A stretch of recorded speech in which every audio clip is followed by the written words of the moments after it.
and he made a reference to Jews on trains.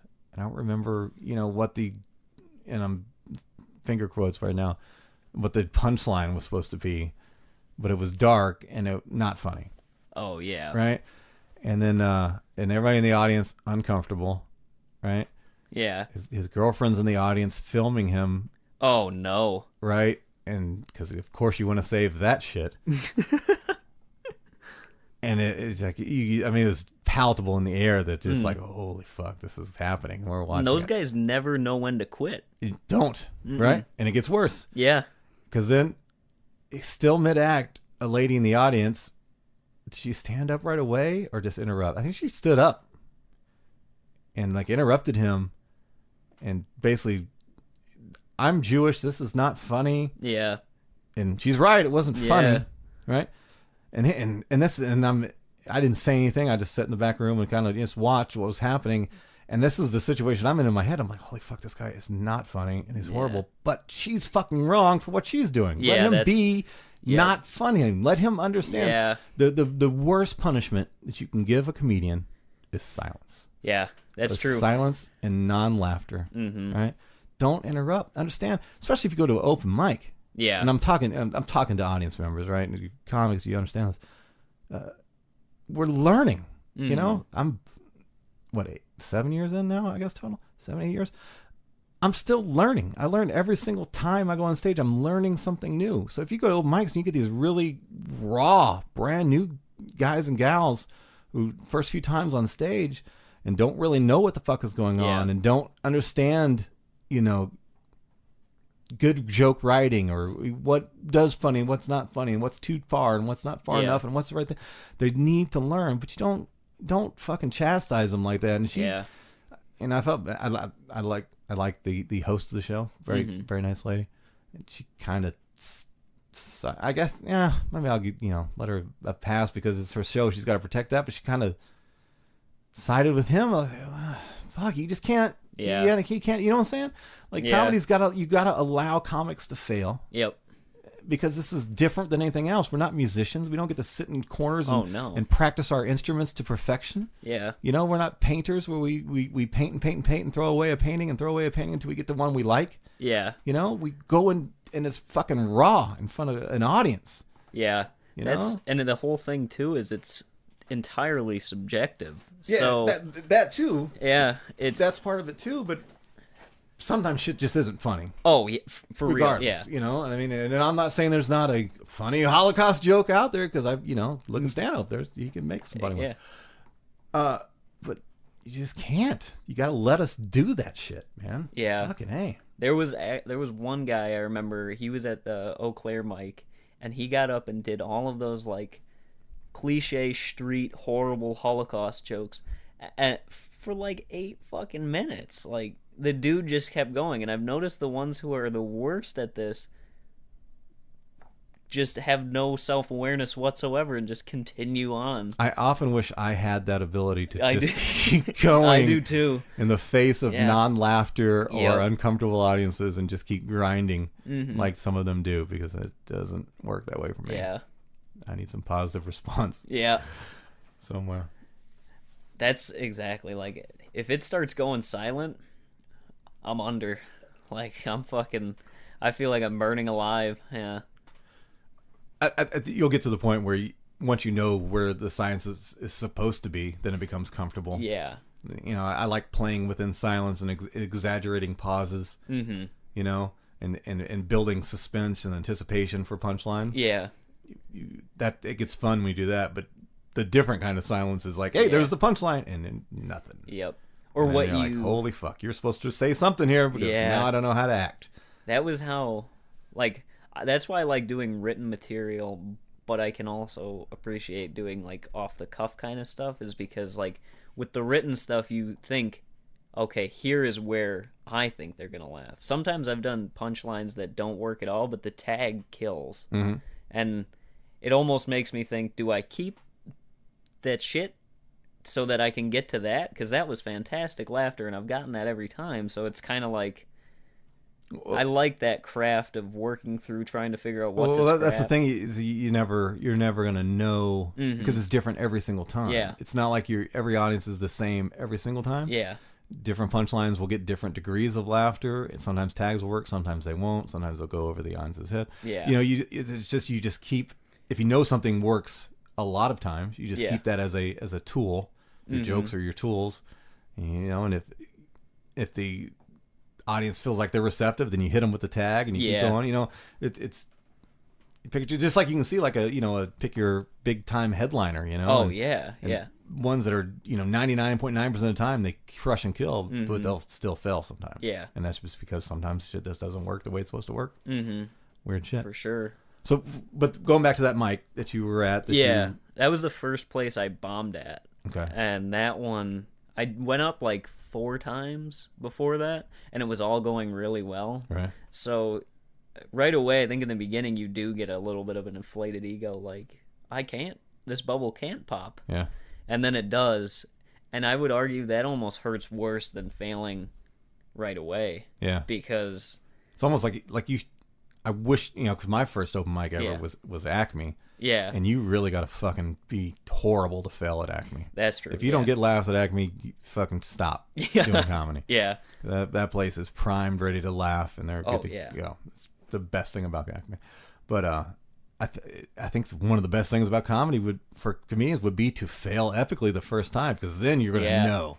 You're gonna know how much you really like this shit right there. Because I'm like you, it was a few times in before I had a really epic. It was probably like at Grumpy's or some shit where I had my worst set, or my first bad set, my first of many.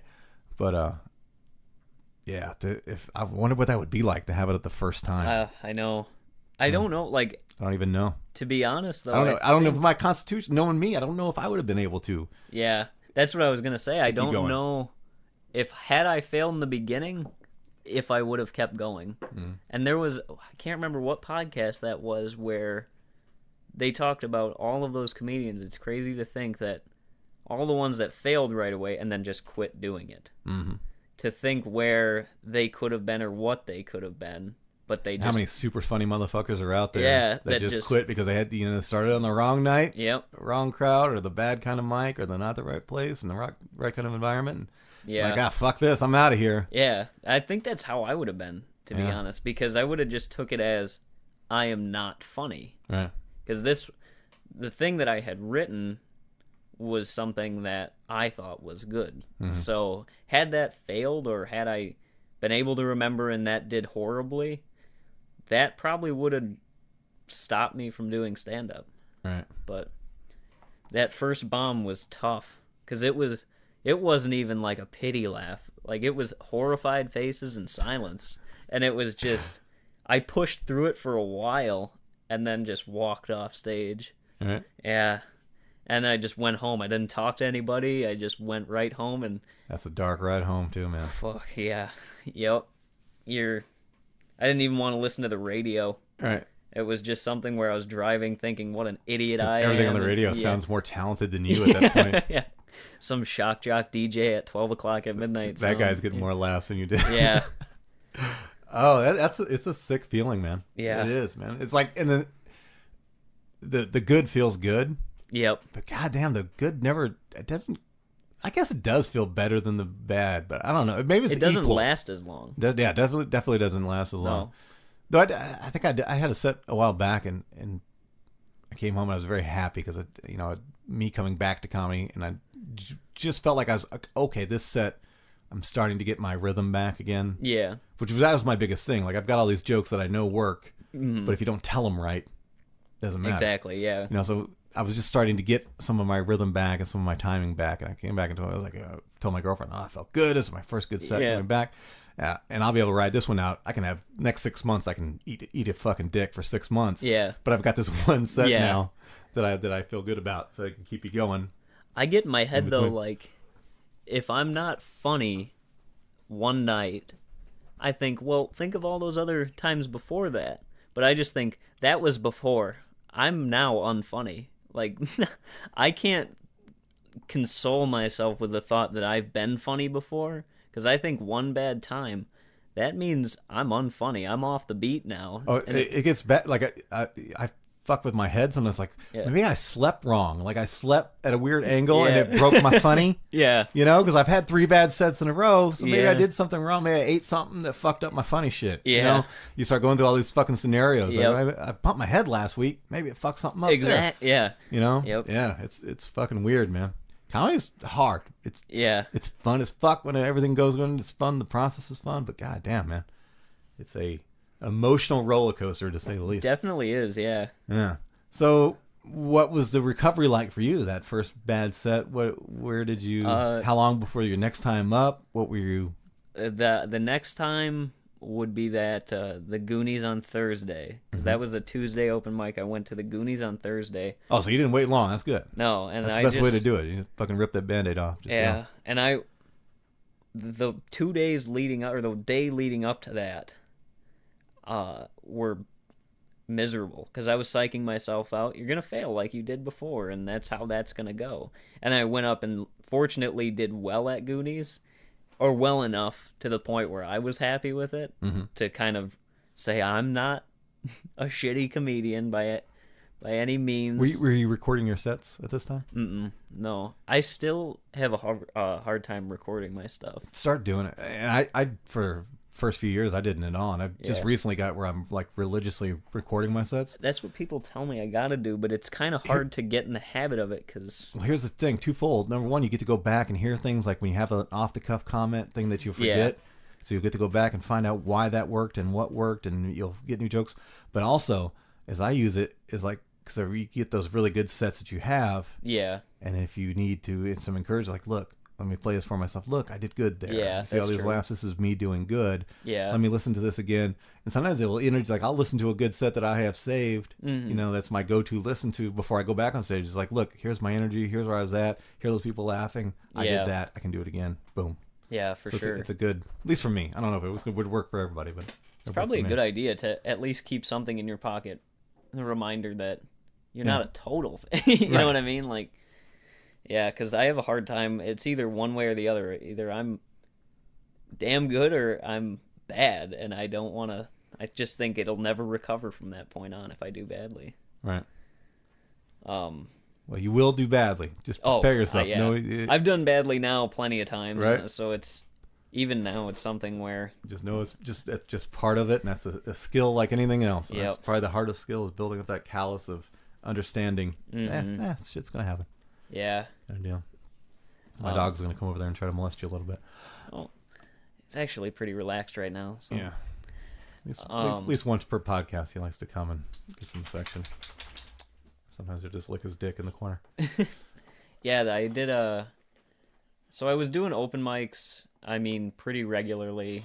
Were you coming to the cities a lot, Twin Cities much? No, hardly at all until I had heard of the ACME contest? Not to insult the other areas, but it surprises me that you were able to get as funny as you did without coming. You know, here. I'm surprised too, to be honest. But hello. Come here, buddy. Chill out, buddy. Chill out. It's okay. No, I was able to at most of the open mics where I was at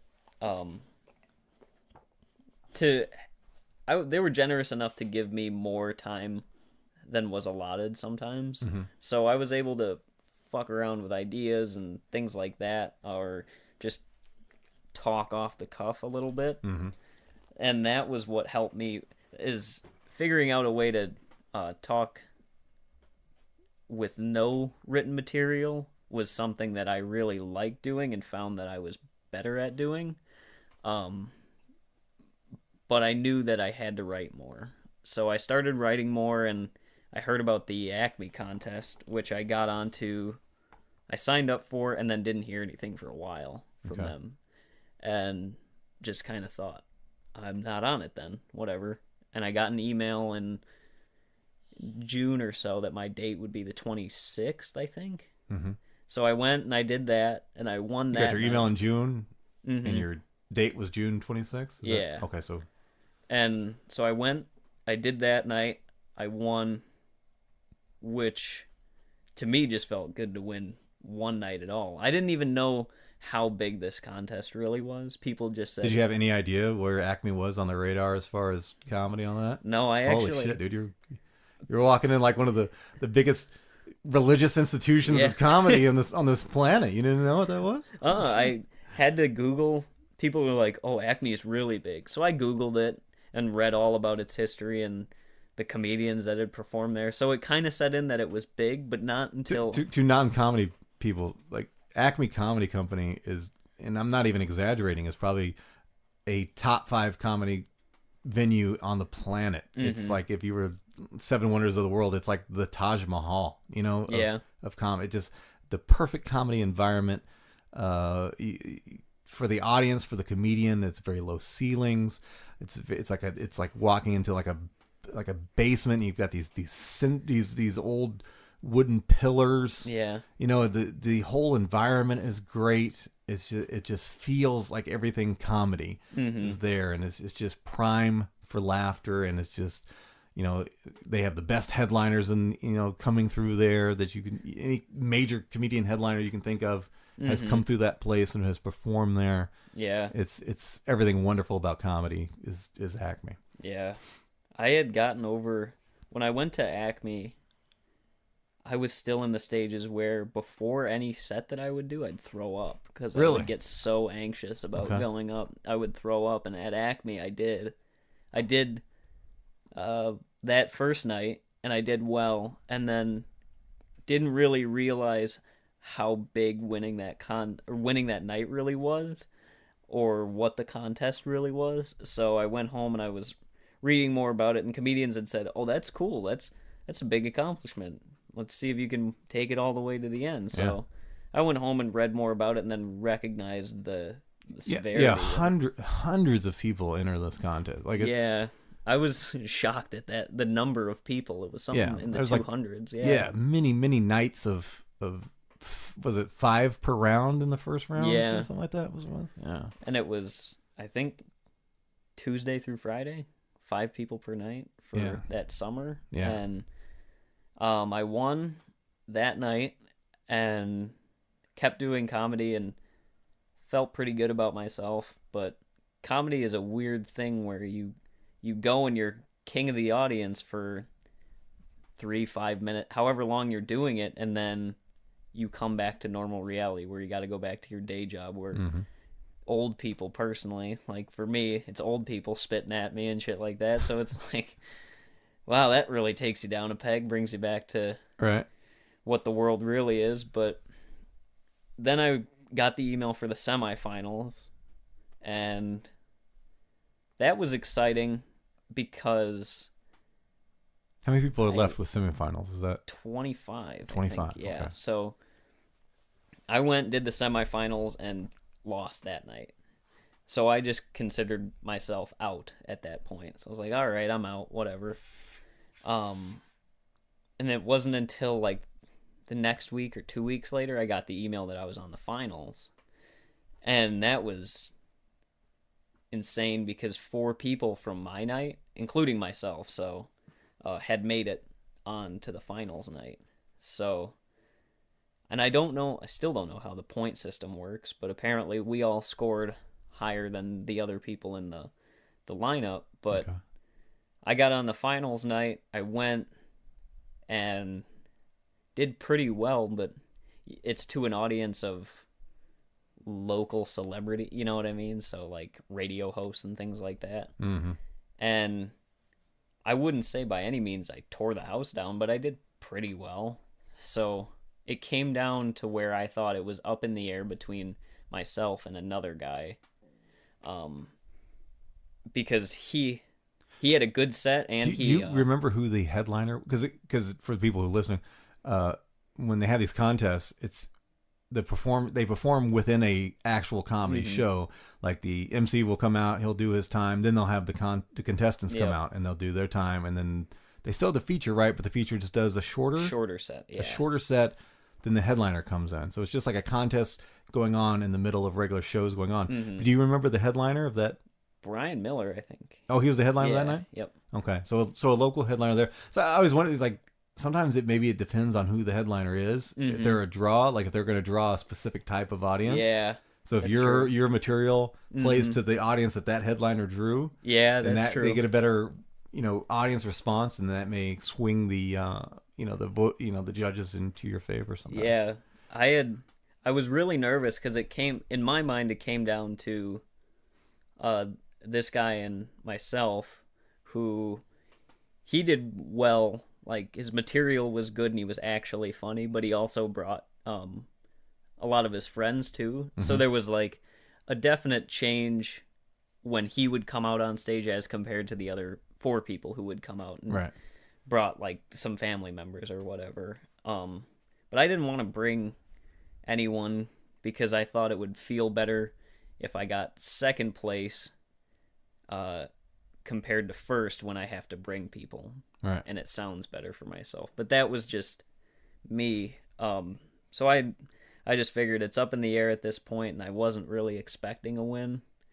And they called us back to the green room, and they still didn't tell us. And finally, they gave it like 5 minutes, and Ollie Salton, I think it was, went on stage, and he read out from 5th to 2nd, and they all went on stage.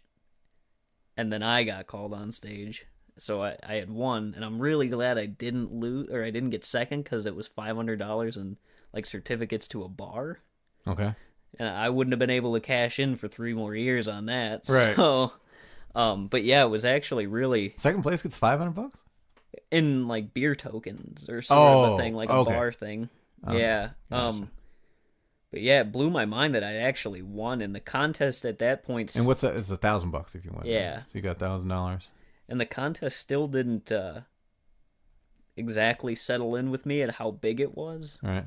But until all of these people started reaching out and asking if they could interview me or if I wanted to be on their open or whatever, things like that, more people started reaching out to me. So I started recognizing the actual how big it was.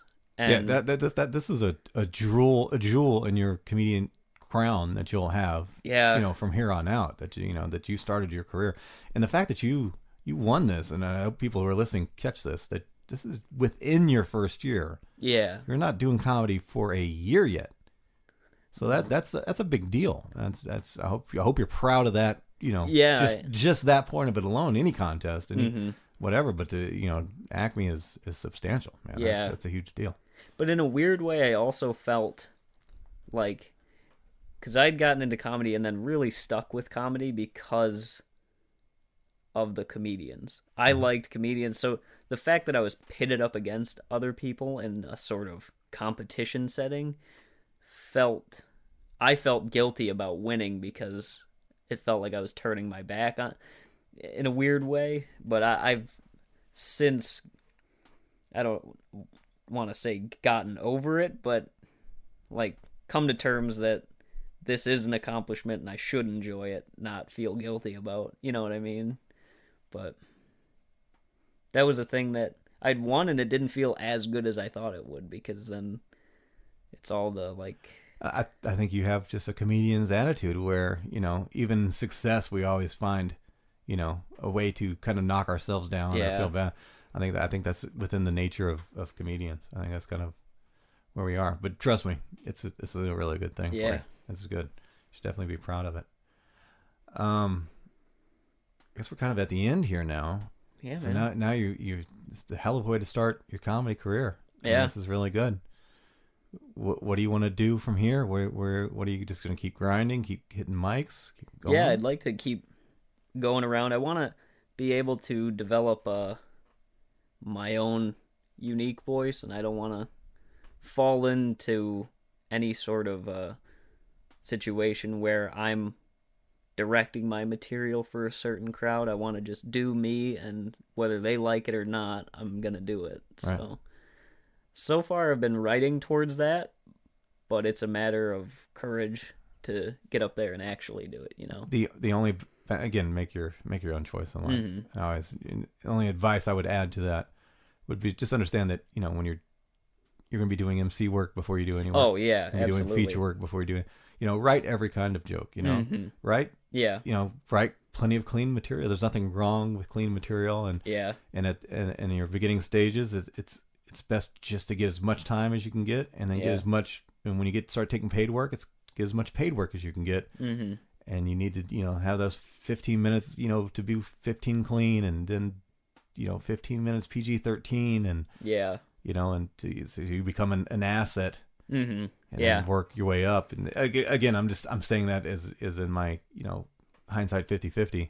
Mm-hmm. I think that was one of my failures. Mm-hmm. was trying to do too much in the MC and feature position. Like I was trying to, where I could have just laid back and just be funny, make your jokes, do your work, let the headliner do their thing and just keep going. Yeah. So it's one thing I don't know, look back as one of my mess ups. Yeah, and I don't write. But still develop like what you're saying though, developing your brand and your voice. That I think is very important too. Though. Yeah. I don't know. I did just because I've noticed, or I've got my perception of my ideal audience and who I'd like to fit in that and what I'd like them to think is funny. Because I usually only can write things that I find funny, so it's hard for me to come up with a material to think in their point of view why that's funny, because if it doesn't make me laugh, I don't write it down. Right. So here's another thing, and I'll attribute this to Ken Reed of the Joke Joint, and thank you, Ken Reed, for everything you've ever taught me about comedy. As comedians, we tend to need more extreme stuff for us to laugh, and that's why when you hear about a comic's comic, we because we like that, and because we're so jarred and fucked up and screwed up in from whatever reason inside that we need something. We need the funny crank to 15, where the average audience member is good around an 8 or 9. Yeah, that kind of thing. So you got to kind of toe that line. Yeah, that's true. And until, once you get, you're like a Jeselnik or something like that, where your audience knows your material and knows what they're coming to get, and they're coming to see that, then it's there are no rules. You do what you do. Yeah. That kind of thing. It's all, again, stuff you learn, stuff you progress through, and stuff you'll figure out. I think that's my ultimate goal. It's not even accessing any sort of fame. It's just building my own audience. So that there's sort of a context before you even go into it, that this is Aidan, this is how he is, and you just have to sit through it. Yeah. I think that's even more so important today when we were talking, I don't know if we talked about this on the podcast or before the podcast, about the changing of the audiences over the years and how they've becoming a lot more fickle. Yeah. And a lot more political correctness is a bigger thing. And there's a lot more landmines for comedians. And I was just talking about this with Gabe Noah, who does a podcast, Confession. He does material along the vein of material that you and I would do, stuff that we like. And I think, and he kind of agrees, it's like the best thing for us now is just, find us a vehicle, and ours is our podcast, to, find these audiences that are going to appreciate our senses of humor. Yeah. And use this as our way to, draw them to us. That's true. And then get them to come to our shows and things like that. So, it's a whole new deal. Comedy has changed. I mean, it's a lot more, there's a lot more independence to it. A lot of the gatekeeping is gone. You look at the models like the Doug Stanhopes or the Joe Rogans of the world. Yeah. They created their model. It's like they're doing their own thing. There's no one to tell them, well, you can't have a show. You can't, fuck you, bitch. I'm going to fucking do my own show. I'm going to rent the venue. I'm going to send out a fucking tweet, and all these people who've been following me from whatever projects I've been doing, they're going to come to the show, and I'm going to take all the money anyway. Yeah. Fuck you, and I'm going to tell whatever joke I want to tell, that kind of thing. So, I don't know. Yeah, and I think it's, in a respect, it's, especially with technology, it's easier because there's so many niche things that people can fall under, where you can create a living off of doing this brand of material, and you never have to branch outside of that because people are comfortable with what you're doing, so there's a lot of people in the world. You only need about 1% to like you, and you'll be profitable, and you'll be able to enjoy yourself and make money. Well, we're at the 2-hour mark, man. I thank you for again making the trip to come out here. Thanks for having me, man. I'm very happy to meet you. Yeah. I enjoy your comedy, and I hope you have continued success. And most likely, I'll probably be working for you one day. No, I don't think so. I would love to work. Probably be opening for you. I would love to fucking work with you, man. You're one of the first guys that I started like looking up to in this sort of open mic world. Don't tell anybody that, because they'll kick you out the door. Don't do that. But I appreciate it, though. Thank you. I appreciate it very much. And keep doing what you're doing, because obviously it's working, man. Yeah. All right? I appreciate it. Right on, man. Appreciate you. Take care. You too, man. Well, there we go. That is our discussion, our conversation, our interview with our good new friend, comedian Aidan McCluskey. McCluskey. Yeah. Again, the spelling of his name, Aidan, A-I-D-A-N, McCluskey, M-C, capital C-L-U-S-K-E-Y. That's how you spell his name. If you want to find him on Twitter, you can do that. It's at, the little at sign, Mr. M-R _ Aidan, A-I-D-A-N, capital M. Okay, did you catch all that? At M-R _ A-I-D-A-N, M. Okay, that's his Twitter. Right, he doesn't have a website yet. I mean, like I said, he's been comedy in 5 minutes, right? He's fresh out of the egg. He's just been hatched in the comedy world. He's still got little bits of a shell fragment and yolk. I guess it wouldn't be yolk, because that's like technically the thing. Whatever that white shit is that's around the chicken when it's hatching, that's like him in this example deal. Whatever, he's just crawling out of the egg. Okay, so he doesn't even have his website yet. So find him on the Facebook. Yep, you just look him up. It's Aidan McCluskey, right? Look him up. Find him on there. Conversate with him there. Add him, friend him, poke him. Again, he's only 19, so don't do anything too dirty with him. I don't know how the laws work. Whatever. But that's a good way to get to know him. Start there. Maybe eventually he'll get a website. I mean, he probably should have one now, right? Everybody has one. Also, if you're in like the Rochester, Minnesota area, he tends to be at Goonies Comedy Club every Thursday night for their open mic, working on his material, honing his craft, getting better. And he's just like a scrawny 19-year-old kid that you see running around that place, getting big laughs when he goes on stage. So you can just go there and hang out with him, right? Yeah, that's kind of thing.